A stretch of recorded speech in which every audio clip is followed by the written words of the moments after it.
കുടിവെള്ളം വീഴ്ത്തി കിടക്കുന്ന വെള്ളക്കാരൻ ബ്ലഡി വാട്ടർമാൻ ഓർഫൻ. ബാക്കി കോക്ടെയിൽ അടിച്ച് രാത്രിയിൽ ഇന്ന് നിന്റെ ഊക്ലേഷനാണ്. എന്തേ വിഷമം തോന്നി? അയാൾ പറഞ്ഞ സത്യമല്ലേ? ജാരസന്ധൻ അവകാശപ്പെടാൻ ആരെങ്കിലും ഉണ്ട്? എനിക്ക് നീയും, നിനക്ക് ഞാൻ. അല്ലാതെ വേണ്ട. No sentiments. കുടിവെള്ളത്തിന് കുടുംബിനികൾ കുടവുമായി അവിടെ കാത്തിരിക്കുന്നുണ്ടാവും. Good bye. എന്തായാലും എനിക്കറിയാവുന്ന ഭാഷകളൊക്കെ കെട്ടിത്തൂക്കി ഞാനൊരു ലവ് ലെറ്റർ എഴുതിയിട്ടുണ്ട്. ഇത് അവളെ ഏൽപ്പിക്കണം. ഞാൻ പോലെ എന്റെ സ്ഥാപനത്തിൽ ജോലിന് വന്നവൾക്ക് ഈ ഉപകാരം കൊടുത്ത് നളു എനിക്ക് എങ്ങനെയെങ്കിലും ഒരു മറുപടി വാങ്ങിത്തരണം. അല്ല, ഓർമ്മയില്ലേ പ്രത്യുപകാരത്തിന്റെ കാര്യം? അതിപ്പോ ഞാൻ കത്തേൽപ്പിക്കാം, പക്ഷെ അവള് മറുപടി തന്നില്ലല്ലോ. ഒരു കസിൻ എന്ന നിലയിൽ നളുവിന്റെ സ്വാധീനം ഉപയോഗിച്ച് എന്തായാലും വാങ്ങിച്ചു തരാം. വാങ്ങിച്ചെന്നൂടെ? വെറുതെ വേണ്ട.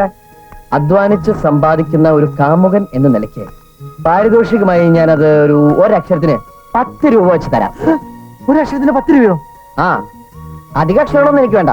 ഐ ലവ് യു എന്ന 8 അക്ഷരം മാത്രം മതി. 80 രൂപ കിട്ടും. തരൂ. ഇനിയുള്ള കാര്യങ്ങൾ ഞാൻ ഡീൽ ചെയ്തോളാം. വരണല്ലോ. ഞാൻ ഇതിന്റെ മറുപടിക്ക് റെയിൽവേ ട്രാക്കിൽ തലയും വെച്ച് കാത്തു കിടക്കും. ട്രെയിൻ വരുന്നുണ്ട്.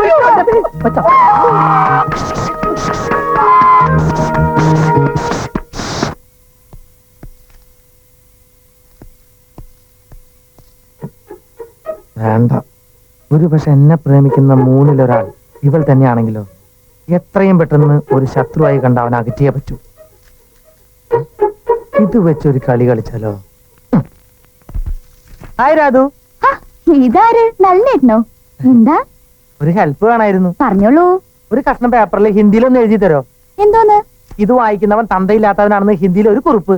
അയ്യോ, ആർക്കത്? എന്റെ ഒരു സ്നേഹിതന് സമ്മാനിക്കാനാ. കുഴപ്പാവോ? അയ്യോ, അങ്ങനെ എഴുതി കൊടുത്തില്ലെങ്കിലോ കുഴപ്പാവാ. ഓക്കെ, എങ്കിൽ ഞാൻ എഴുതി തരാം. ആ പേപ്പർ ഞാൻ കീറി തരാം. വേണ്ട, ഞാൻ എടുത്തോളാം.